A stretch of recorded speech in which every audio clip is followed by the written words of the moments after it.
You're standing in an open grave. Dirt hits your face. A priest towers above, declaring you dead while your heart still beats. Your family weeps at the edge, mourning you even though you're still breathing. This isn't a nightmare. This is the brutal reality for thousands in the 12th century. A mandatory living funeral called the Separatio Leprosorum. But one teenage boy escaped this living burial and became a legend that even his greatest enemy feared to fight. What you're about to hear will shatter everything you thought you knew about weakness and strength. This story is so brutal, so shocking, that Hollywood had to tone it down. Because the truth is far more terrifying and inspiring than any movie could show. Imagine your flesh rotting off your bones while you're fully conscious. Imagine commanding armies when you can't feel your own hands. Imagine being so disfigured that your advisors gag when they stand near you, yet making grown warriors weep with loyalty. This is King Baldwin IV, the Leper King of Jerusalem, and I promise you've never heard anything like this. Here's the question that will haunt you. Could you do what he did? Face 26. 000 warriors with just 500 men when your body is literally decomposing. Let me take you back to 1170 Jerusalem, to a playground where everything changed. Noble boys are playing a brutal game, digging fingernails deep into each other's arms to see who breaks first. This is how medieval nobility tests courage. Kids are screaming. Blood is drawn. Skin tears. But one 9-year-old prince isn't screaming. Prince Baldwin is laughing. He thinks he's winning. William of Tyre, the royal tutor, notices something terrifying. He grabs Baldwin's arm and drives his nails deeper than any child would dare. White skin turns red. Flesh tears. But the prince just stares at him. Confused. 3 words that changed history fall from the boy's lips. I feel nothing. That silence, that terrible absence of pain, is a death sentence worse than any sword. William's blood runs cold because he knows exactly what this means. Leprosy, the disease that turns you into a living corpse, the disease that gets you buried alive. Think about that. You're 9 years old, and you learn your own body is your executioner. Your flesh will rot while you watch. Your face will collapse. Your fingers will fall off. And there's absolutely nothing anyone can do to stop it. But here's where the story gets insane. And if you want to know how someone turns the worst diagnosis imaginable into legendary power, make sure you subscribe to Maproom Battles right now. Because what happens next will blow your mind. In medieval times, lepers didn't just get isolated, they got erased from existence. The Separatio Leprosorum was a ceremony where priests made you stand in an empty grave while alive, threw dirt in your face, and declared you dead to the world. You'd be given a wooden clapper to warn people away like some kind of monster. Your family would mourn you while you watched. Your name would be crossed out of all records. You'd become a ghost haunting the edges of society. But Baldwin was different. He was the crown prince of Jerusalem. The high court made a terrifying gamble. They would hide the diagnosis and pretend the heir was perfectly healthy. It was a conspiracy of silence built on the body of a dying child. 4 brutal years pass. King Amalric dies of dysentery. The shield is gone. Baldwin is 13 years old. The heavy gold crown settles on his head in the Church of the Holy Sepulchre. But the nobles are already plotting his replacement. They see a placeholder king, a boy who'll rot in a back room while they carve up the kingdom. Raymond of Tripoli and the other barons start their power plays immediately. They treat Baldwin like fragile china, assuming a kid who can't feel his hand can't possibly grip a sword. They're dead wrong. Baldwin doesn't hide. He doesn't retire to pray and wait for death. Instead, he begins a training regimen so brutal it would break most healthy men. His hands are going numb. Fine. He'll learn to control a warhorse with his knees alone, turning his legs into vices of iron that can steer 1,000 pounds of muscle and fury.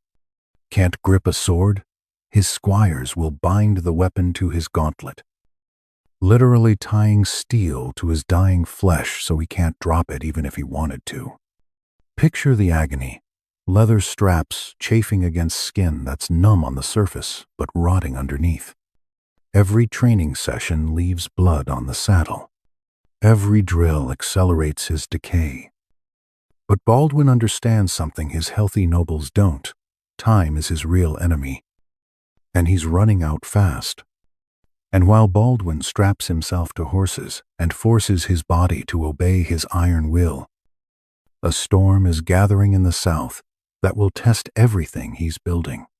From the burning sands of Egypt rises Saladin, the man who will unite the entire Muslim world under one banner. Saladin looks at intelligence reports and smiles.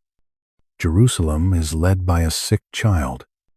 He smells blood in the water. Saladin makes his first catastrophic mistake. He turns his back on Jerusalem. He's busy fighting other Muslims in Aleppo and Mosul, consolidating power, building his empire. The leper boy will stay in bed, like a good invalid. Right, wrong, dead wrong. Baldwin sees Saladin's back turned, and, like a wounded predator sensing opportunity, he strikes without mercy. Not a defensive patrol, a full-blown cavalry assault deep into enemy territory. The Bekaa Valley, the fertile heartland near Damascus, suddenly erupts with Christian raiders moving at lightning speed. Supply convoys burn. Trade routes collapse. Governors scramble to understand what's happening. When reports reach Saladin, he must have felt ice in his veins. The intelligence doesn't make sense. The dying boy is leading cavalry charges in the scorching Syrian summer. It defies logic. It defies medicine. But the burned villages and captured supplies don't lie. Here's what makes this even more incredible. Baldwin isn't just fighting external enemies. Inside his own court, there's a faction called the Peace Party, fat old barons who've grown rich on trade and want to appease Saladin. They whisper that their king is too aggressive, too reckless, that his illness has made him suicidal and he'll drag the kingdom down with him. Baldwin ignores every single one of them. Why? Because he's doing cold. Brutal math they refuse to see. His body is a crumbling fortress, with the walls collapsing faster every day. He doesn't have 30 years for diplomatic chess. He has maybe 5 years. Maybe 10 if he's lucky. He must break Saladin's power now, or there won't be a kingdom left. This creates a fascinating split in how people see him. To common folk, Baldwin is a saint, a Christ-like figure suffering for their sins. To his commanders, he's demanding, relentless, almost cruel in his expectations. He pushes the army to their absolute limits. He refuses litters or carriages. He rides at the front of every charge, and the sight of their king, wrapped in bandages, hiding lesions spreading across his face, sitting upright on a warhorse, becomes more powerful than any speech. It shames the healthy knights. If the Leper King can ride into storms of arrows and steel, what excuse do they have to hold back? But the real test is coming fast. By 1177, Saladin has finished unifying the north. Syria and Egypt are under his control. The pincer has closed around Jerusalem. Now the Sultan turns his full attention to the sick child who's been biting at his heels. And he's furious. Saladin assembles an army that makes the earth tremble. 26,000 warriors, Mamluks, Kurdish cavalry, Sudanese infantry. This isn't a raid. This is an extermination force designed to crush the kingdom of Jerusalem in a single brutal season. Baldwin's forces, barely 500 knights. Do the math. That's more than 50 enemies for every one of Baldwin's men. The advisors beg their king to hide behind Jerusalem's walls, to weather a siege. It's the smart play, the tactical choice, the logical decision. But Baldwin looks at that option and sees something his advisors can't. A siege is just a slow death. Exactly like his disease. Same outcome, just more painful and prolonged. So Baldwin makes the insane choice, open field battle. He musters every man who can hold a spear and rides out to meet the storm. What happens next at a place called Montgisard will be remembered for 1,000 years. But will Baldwin survive it? Will his rotting body hold together long enough to face the greatest army in the world?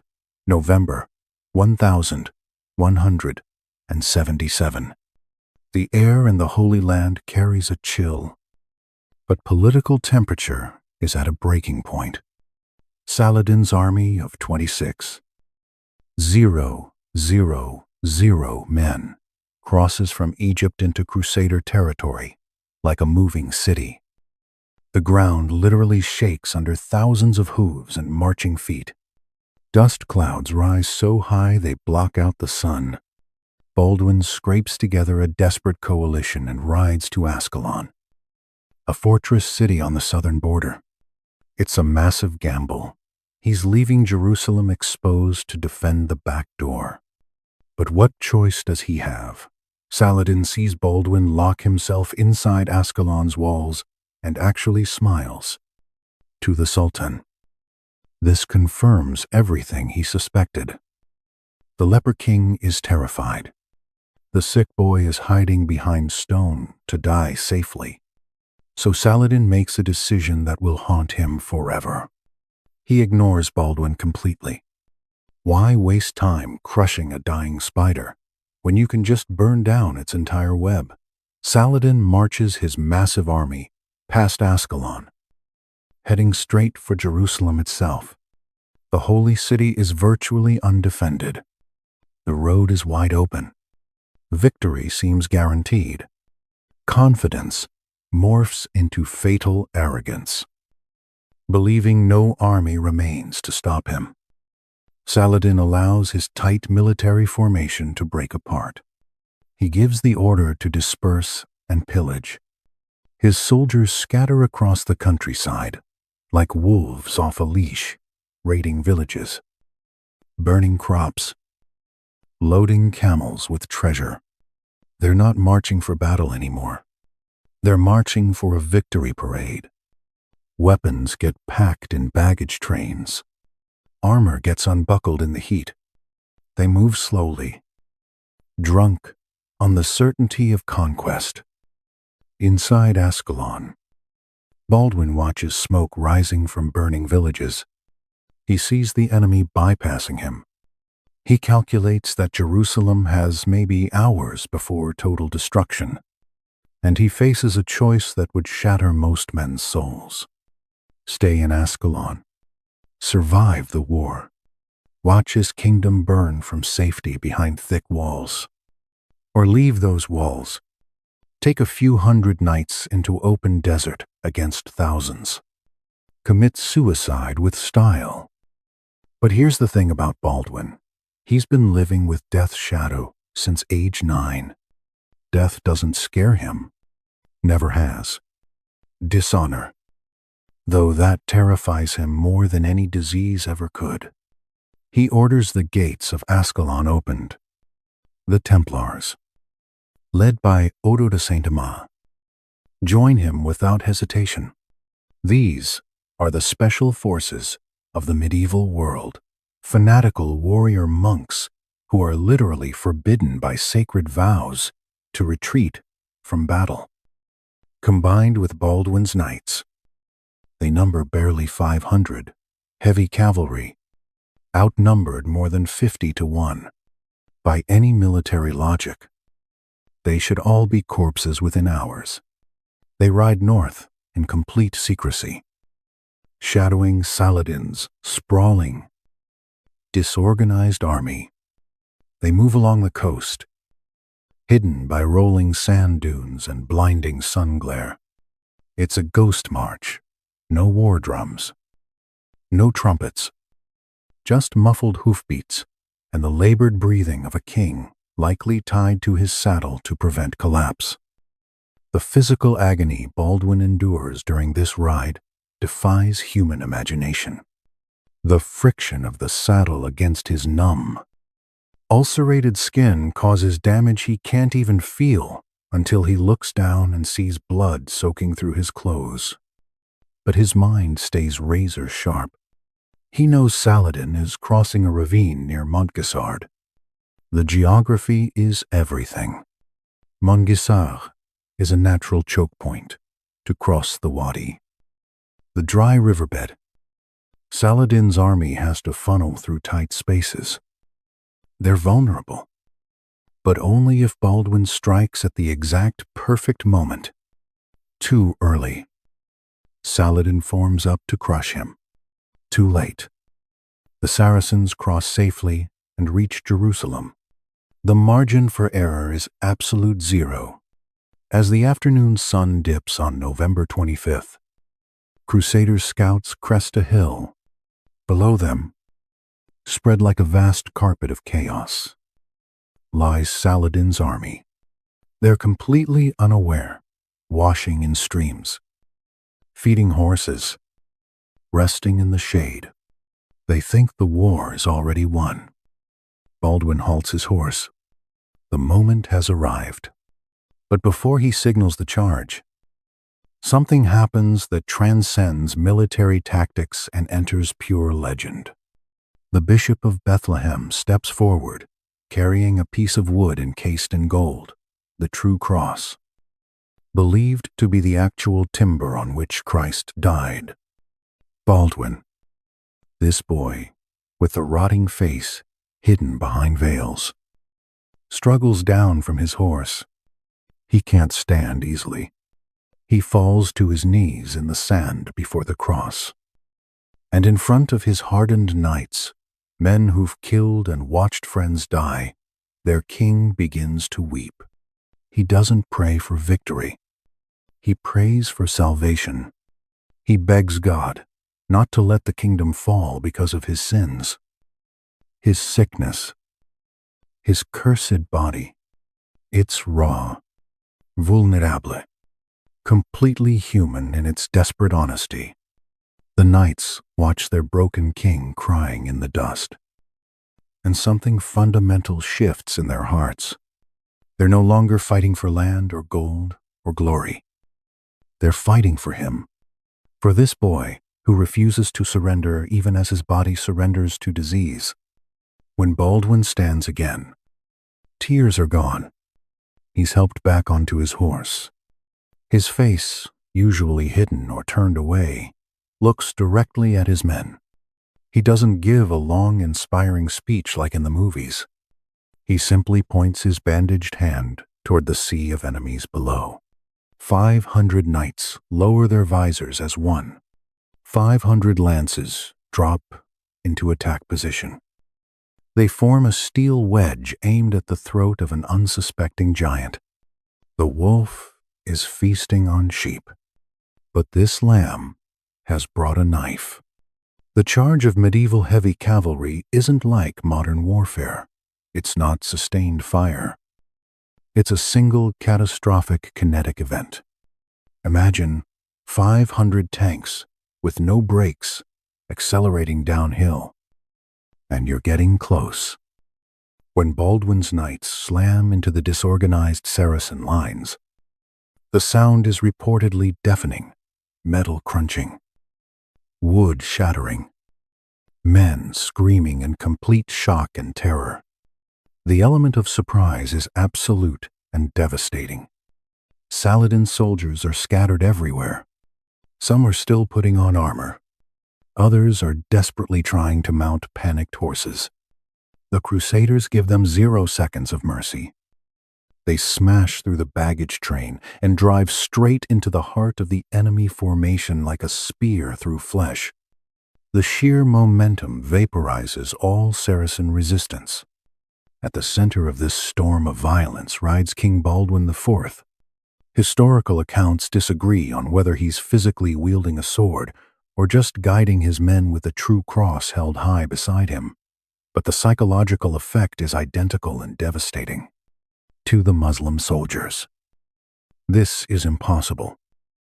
This is a ghost. This is the boy their sultan dismissed as a corpse, waiting to die. Yet here he is, riding out of the sunset like an angel of death, wrapped in bandages and righteousness. Panic spreads like wildfire through the Saracen ranks. The leper is here. The Leper King is here. The numerical advantage of 26. 000. Men evaporates instantly like morning mist.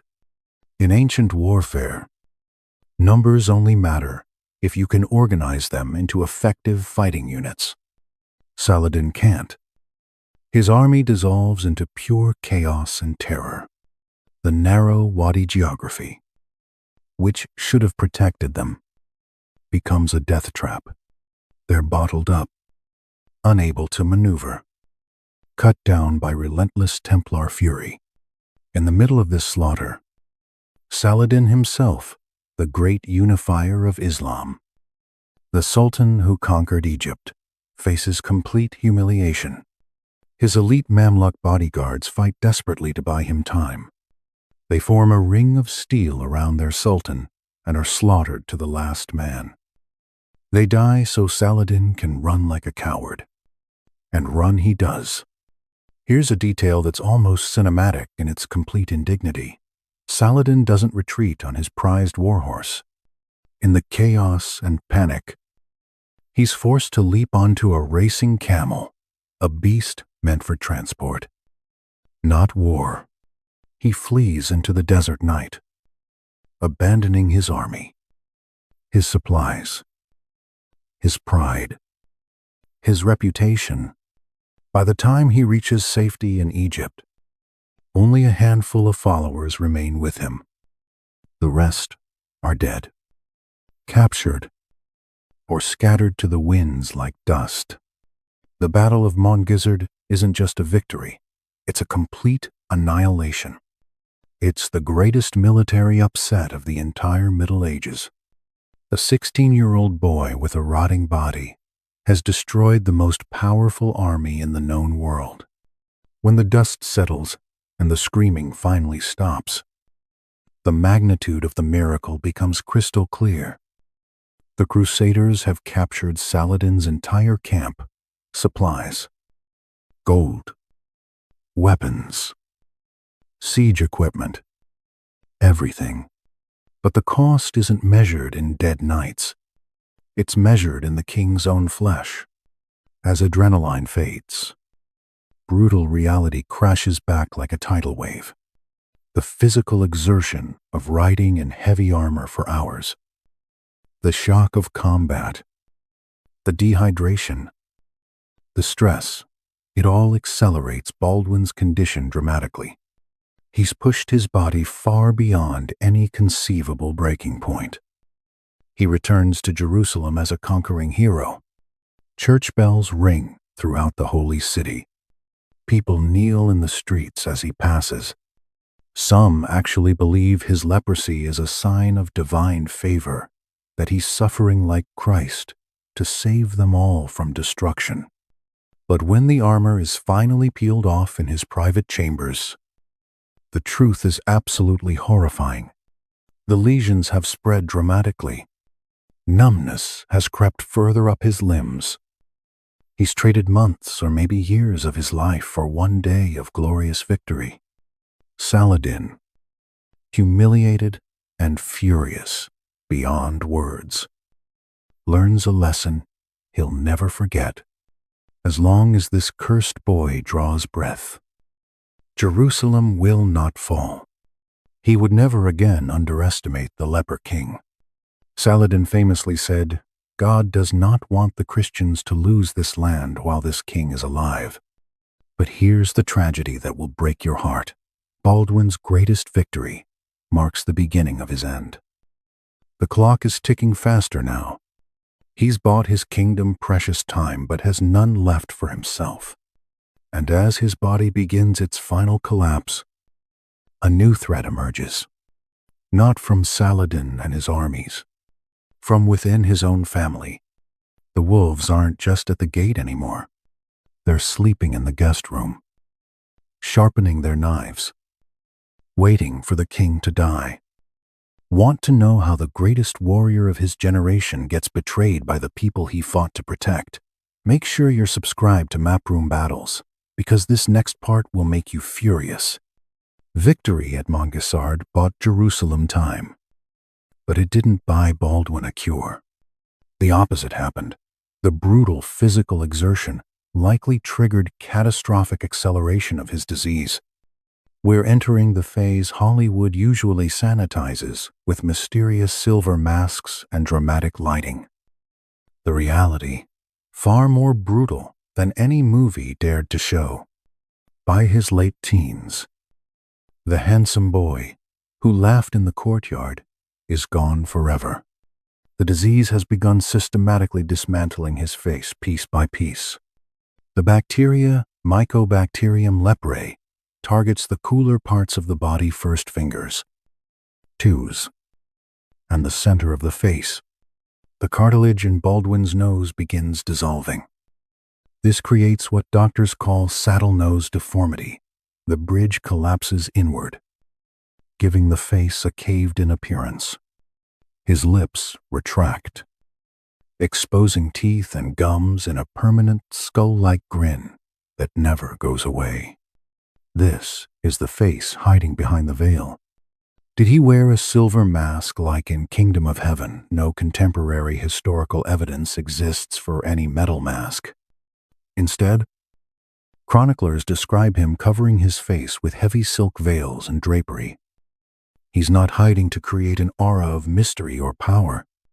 He's hiding to spare his subjects the absolute horror of looking directly at their king's decomposing face. But the visual horror is nothing compared to the sensory nightmare he's living through. Leprosy is a disease of silence. It murders the nervous system systematically. Baldwin is going blind, not just because bacteria attack his eyes, but because the muscles in his eyelids are paralyzed. He can't blink. His eyes stay permanently open, drying out, ulcerating, eventually turning opaque like clouded glass. Imagine trying to read military maps, study intelligence reports, or judge the facial expressions of your advisors while your vision blurs into gray static. Imagine knowing your enemies are plotting while you literally can't see their faces clearly anymore. And then there's the smell that no one talks about. As flesh on his extremities begins dying, gangrene sets in. The King of Jerusalem, the most powerful man in the Holy Land, is literally rotting while sitting on his throne. The scent of decaying meat fills the council chamber during every meeting. His advisors, men of high nobility, have to stand close to whisper state secrets. They force themselves not to gag, not to flinch. not to show the natural revulsion any human being would feel. This creates psychological isolation that's almost impossible to comprehend.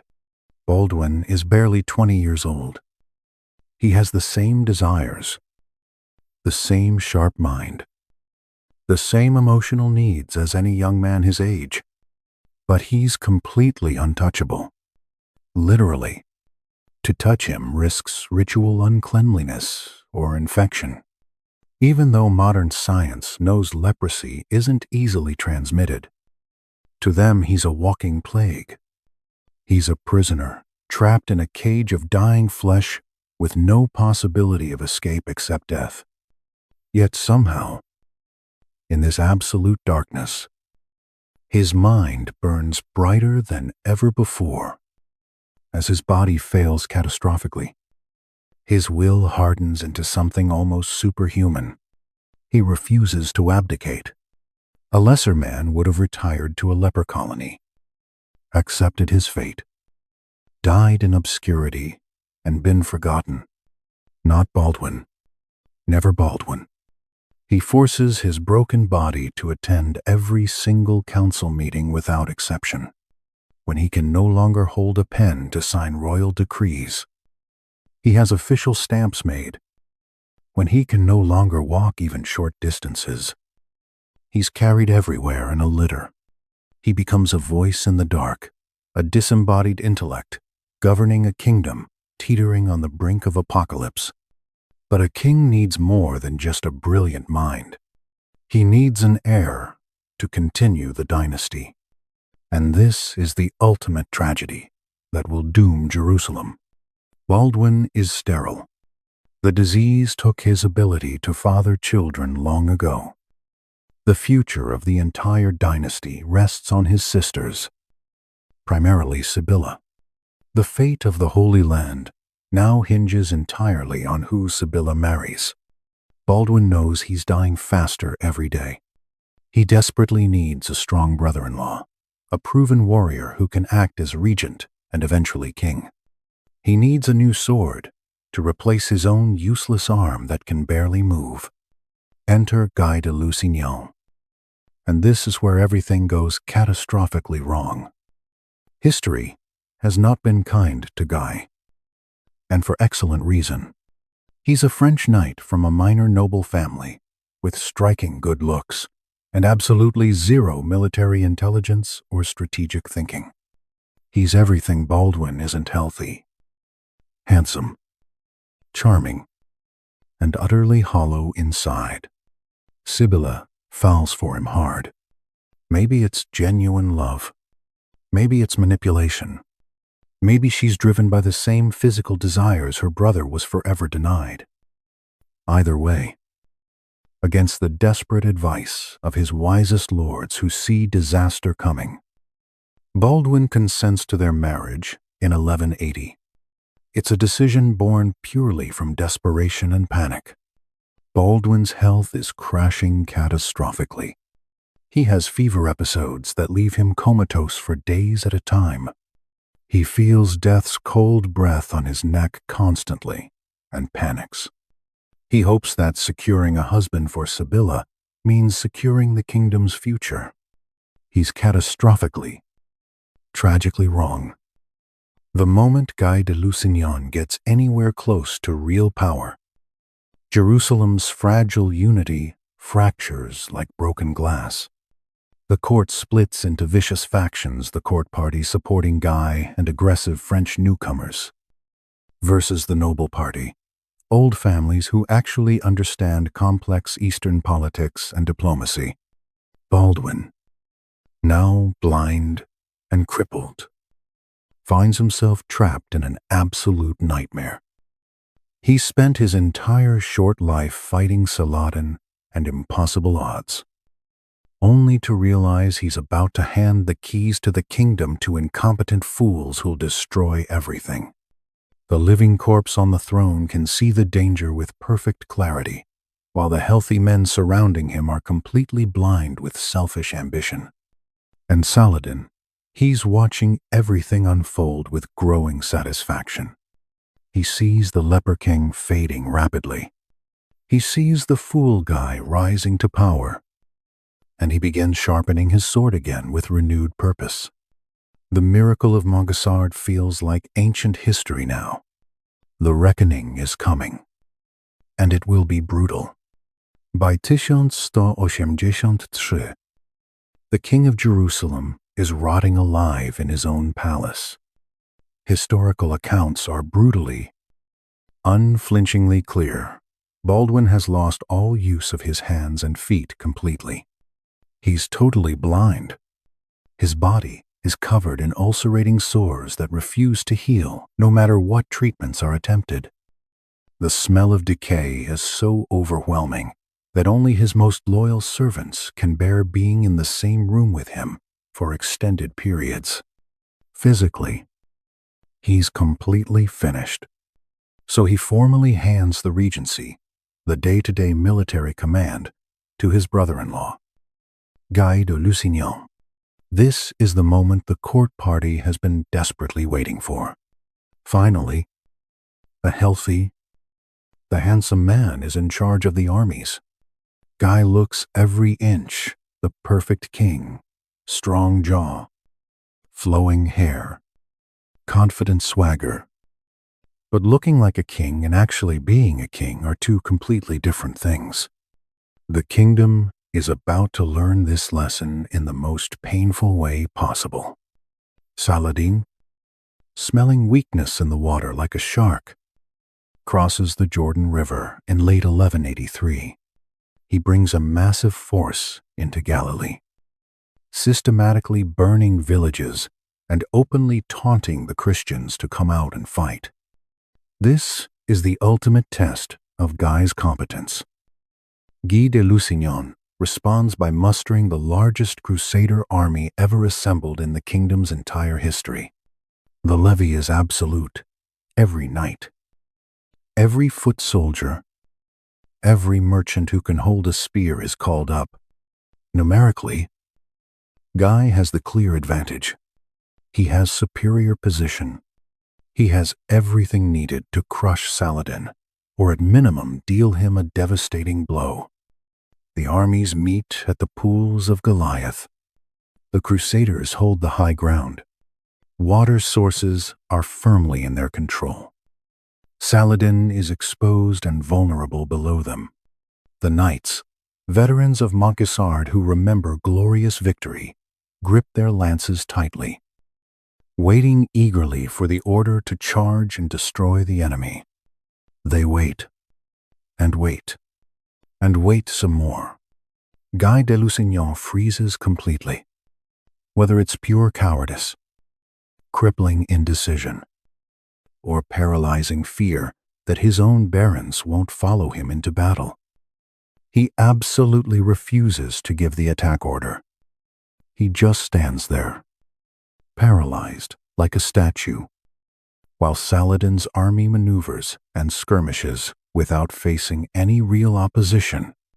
Eventually, seeing that the Crusaders are rooted to the spot like terrified statues, Saladin simply packs up his entire army and leaves.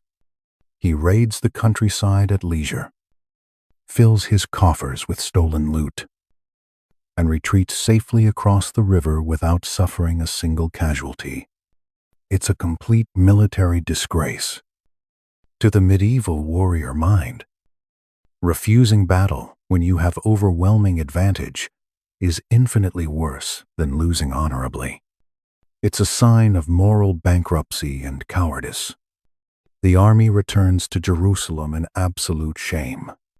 Soldiers literally spit on the ground whenever Guy's name is mentioned. When news reaches the blind, bedridden king in his chambers, something terrifying happens that shakes the entire palace. The corpse wakes up. Baldwin's fury is absolutely volcanic. He spent his entire short life fighting impossible odds, dragging his broken, rotting body into saddles to protect his people from destruction. And now this healthy, arrogant fool has squandered the greatest army Jerusalem ever assembled without swinging a single sword. Baldwin realizes with perfect clarity that he's made a fatal, kingdom-destroying mistake. He prioritized bloodline and political convenience over pure competence. He knows, with the brutal clarity that only comes to the dying, that if Guy remains in any position of power, the kingdom will fall to Saladin within years. What follows is one of the most dramatic political maneuvers in all of medieval history. Baldwin, who can barely speak above a whisper and can't move without assistance, somehow summons the High Court. He orders them to immediately strip Guy of the regency. It's a complete public humiliation. Guy, furious and humiliated, flees to his estates in Ascalon and refuses to hand over control of the city. But Baldwin isn't finished. Not even close. He needs to secure the succession immediately. And he needs to do it now, before death takes him. He turns to his nephew, Sibylla's son from her first marriage, a 5-year-old boy also named Baldwin. The coronation of little Baldwin V in November 1183 is absolutely heartbreaking to witness. King Baldwin IV is too weak to stand upright. He's carried into the Church of the Holy Sepulchre on a litter like a piece of furniture. The crown is solemnly placed on the bewildered child's head. But the boy is far too small for the crowd to see him. So Balian of Ibelin, a tall, noble knight representing the absolute best of Crusader ideals, steps forward without hesitation. He lifts the child onto his broad shoulders. For the entire ceremony, the little king sits on the knight's shoulders, high above the crowd, clearly visible to all, while the dying king lies on a stretcher in the shadows watching his own replacement. It's desperate, a final gamble with the kingdom's future. Baldwin IV is trying to build an impenetrable wall around the throne to keep Guy out permanently. He appoints Raymond of Tripoli, his old political rival, but an undeniably competent military leader, as regent for the child. He makes all the barons swear sacred oaths that Guy will never rule Jerusalem. Baldwin is literally trying to rule from beyond the grave before he's even dead. He knows his time is nearly up. Weeks, maybe months left at most. But Saladin isn't finished testing Jerusalem. Hearing about the internal chaos and weakness, the Sultan decides to strike one more calculated time. He attacks the fortress of Kerak during a royal wedding celebration, knowing it will force Baldwin's hand. And so the blind king calls for his litter one final time to save his family. It's late, 1183, in the fortress of Kerak, perched high on ridges east of the Dead Sea. A wedding celebration is in full swing. Princess Isabella, Baldwin's younger half-sister, is marrying Humphrey of Toron. Inside, the great hall music. Dancing, wine flowing freely, joy and celebration. Outside, the thunderous crash of heavy artillery pounding stone walls. Saladin has completely surrounded the castle with 9 massive trebuchets, gravity-powered siege engines capable of hurling stones the size of grown men. As wedding guests dance and celebrate, the walls shake violently. Dust falls from the ceiling into wine goblets. According to chroniclers, Lady Etiennette, the groom's mother, sent platters of food from the wedding feast out to Saladin's tent as a gesture of chivalry. Roast meats and delicacies. With a polite message, the groom and bride greet you. Saladin, not to be outdone in courtesy, asked which specific tower the newlyweds were sleeping in. Once identified, he ordered his siege engineers to bombard every single part of the castle, except that one tower. So while the fortress is being systematically pulverized, the bridal suite remains a peaceful island in a sea of destruction. But courtesy doesn't win sieges. The garrison at Kerak is slowly starving. They're completely trapped. Desperate messengers slip through Saladin's lines under cover of darkness to Jerusalem, begging for immediate help. In the capital, signal fires light up the night sky. The kingdom mobilizes every available man. But who will lead them, Guy, has been publicly disgraced. Other barons are bickering among themselves. There's only one man with the moral authority to unite the fractious army. King Baldwin orders his servants to prepare him for travel one last time. By now, he physically cannot sit on a horse. He can't even sit upright in a carriage without experiencing agonizing pain. So he orders a special litter constructed, essentially a stretcher carried between two horses. The image is searing and unforgettable. The army of Jerusalem marches out, thousands of knights in glittering mail, lances held high, banners flying. In the center of this steel column, there's no king on a proud white stallion. Just a curtained box, swaying gently in the desert heat. Inside lies a blind, decaying man whose body is wrapped entirely in bandages, but whose mind projects a force of will, holding the entire army together through sheer determination. They march across the brutal desert to Kerak. When Saladin's scouts report the approaching relief force, they bring strange, unexpected news. They don't report a new general or fresh army. They report the king's litter. Saladin knows exactly what that means. Baldwin has dragged his dying body across the wilderness one final time to face him. In a move that has puzzled and fascinated historians for centuries, Saladin doesn't fight. He has superior position. He has the numbers. He absolutely could force a battle and likely win. But upon hearing that Baldwin is personally commanding the relief force, Saladin immediately orders a full retreat. Why? It's not fear. Saladin is a proven, seasoned warrior. It's respect, and perhaps a bit of superstition. He's seen firsthand what this cursed boy can accomplish at Montgisard.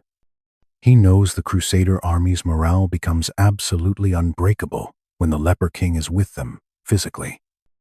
To fight them now, fueled by religious fanaticism to protect their dying martyr king, would invite complete disaster. Saladin lifts the siege, packs up his trebuchets, and withdraws. Baldwin is carried into Kerak not as a conquering general, but as a savior. Wedding guests who'd been preparing for death or starvation cheer wildly as the litter passes through the gates. But for Baldwin, there's no celebration or joy. This is his final act. He's used the very last ounce of his vitality to save his sister and his kingdom one more time. The journey back to Jerusalem is a funeral procession for a man still technically alive. He returns to the capital with his body completely shattered by the journey. Fever consumes him entirely. The end is no longer some distant threat. It's a matter of days, maybe hours. Spring 185. Jerusalem blooms beautifully outside. But inside the royal palace, death's heavy scent fills every room. King Baldwin IV is 24 years old. He's reigned for 11 brutal years, 11 years longer than any doctor ever predicted possible. The biological bill has finally come due. On March 16, Etienne Yibai Bashawu, the Leper King takes his final breath and finds peace at last. For Baldwin, death isn't tragedy, It's pure mercy. It's the first moment in nearly 2 decades that he's not experiencing constant, excruciating pain. He's buried in the Church of the Holy Sepulchre, near Golgotha Hill, where Christ was crucified. A profound historical rhyme, a king who suffered terribly in his flesh, buried just feet from where Christ was believed to have suffered on the cross. But while Baldwin finds eternal peace, his kingdom finds immediate chaos. The moment his heart stops beating, the delicate web of alliances he carefully spun to protect Jerusalem begins unraveling rapidly. According to his will, the crown passes to his nephew, the child, Baldwin V. Count Raymond of Tripoli is appointed regent to protect the boy and guide the kingdom. For one brief, hopeful moment, it seems Baldwin IV's desperate plan might actually work. The kingdom holds its collective breath. Saladin, respecting the truce he personally signed with the Leper King, stays his hand and doesn't attack. But fate isn't finished destroying the House of Jerusalem. In summer 1186, just 1 year after his uncle's death, little King Baldwin V suddenly sickens and dies. He's only 9 years old. The throne is empty. The buffer is gone. The wolves don't just howl, they smash down the door. This leads directly to the coup of 1186, a political betrayal that seals the fate of the Crusader states forever. Sibylla, Baldwin IV's sister, is the rightful heir by blood. But the High Court has one absolute condition: they'll crown her only if she divorces Guy de Lusignan first. They know Guy is incompetent. They know Baldwin IV despised him. They demand she choose a new, genuinely capable husband to lead the armies. Sibylla agrees to everything. She swears a solemn oath to divorce Guy, provided she can choose her own new husband after the coronation. The barons, relieved and hopeful, agree to these terms. They crown her Queen of Jerusalem in a grand ceremony. Then Sibylla plays her hand with devastating effect, standing before the shocked High Court with a fresh crown on her head. She announces her choice for a new husband, Guy de Lusignan. She takes the crown from her own head and places it on his, making him King of Jerusalem. It's a masterstroke of political manipulation and an absolute disaster for Christendom. She's tricked the entire council. She's handed absolute power back to the very man Baldwin IV spent his dying days desperately trying to block from the throne. When news reaches other Crusader lords, Balian of Ibelin, one of the Leper King's most loyal captains, refuses to serve Guy. He famously declares, "I will not kiss the hand of a man who destroyed the kingdom." He exiles himself rather than watch the inevitable collapse. Guy de Lusignan is now King of Jerusalem. He's weak, easily manipulated by stronger personalities, and desperate to prove himself. And waiting in the desert is Reynold of Châtillon, a rogue baron who's essentially a medieval terrorist with a pathological hatred of Muslims. With Baldwin IV dead and Guy too weak to control him, Reynold breaks the sacred truce. He attacks a massive Muslim caravan traveling from Cairo to Damascus. He slaughters the merchants, steals valuable goods, throws survivors in his dungeons. Saladin demands immediate restitution. He demands the prisoners returned. King Guy, terrified of Reynold's violence, does absolutely nothing. Saladin has the perfect excuse he's been waiting for. The truce is broken. The Leper King is dead.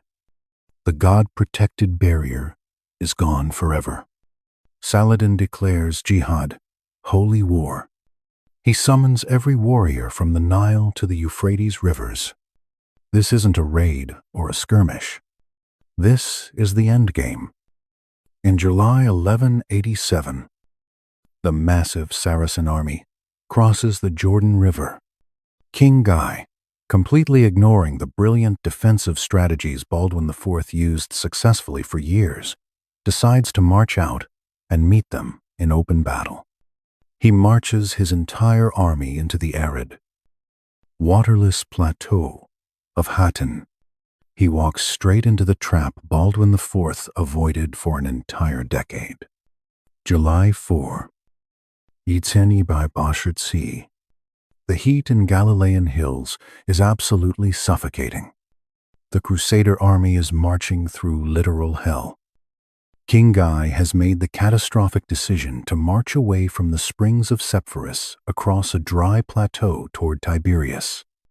Saladin, watching from the hills, cannot believe his incredible luck. He orders his men to set fire to the dry brush surrounding the Crusaders.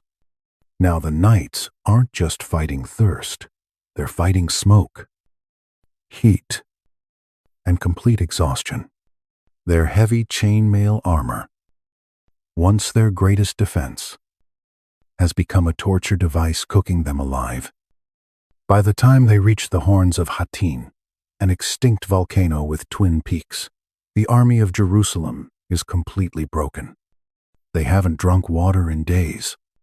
Men are collapsing. Horses are dying.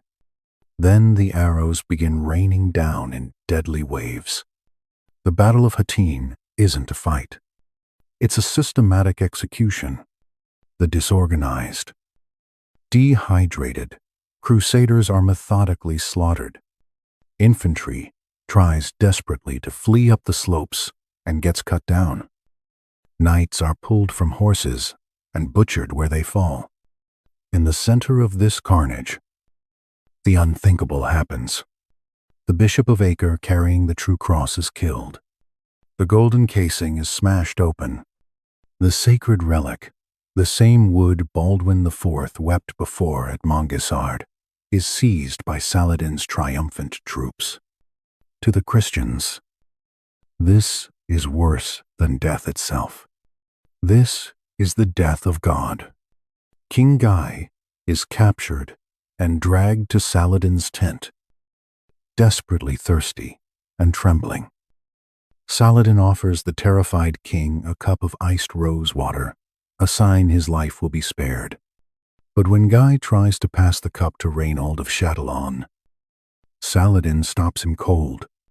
"I did not give him water," Saladin says quietly. Saladin stands, draws his scimitar, and personally beheads Reynold of Chatillon. Justice is served. With the army destroyed, Jerusalem is completely defenseless. Only Balian of Ibelin remains to organize a desperate last stand.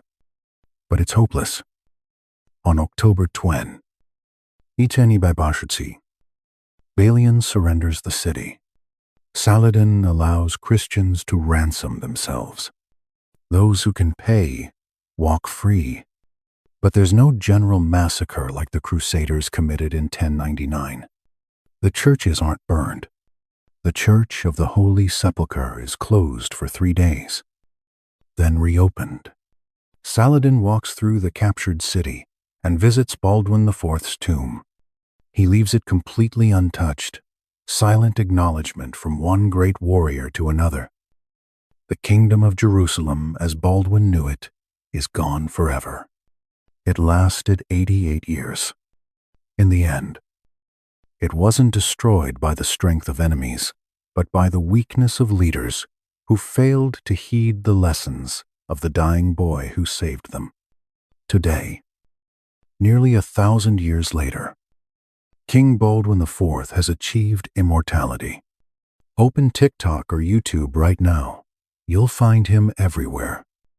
Why does a Leper King from the 12th century resonate so deeply with modern audiences because we live in an age of curated perfection.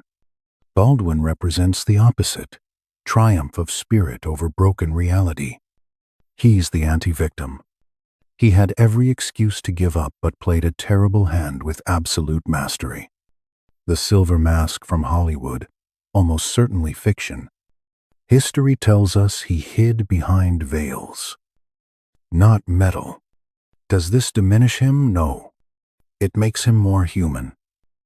The veil is tragic, a desperate attempt to hold on to dignity while his face falls apart.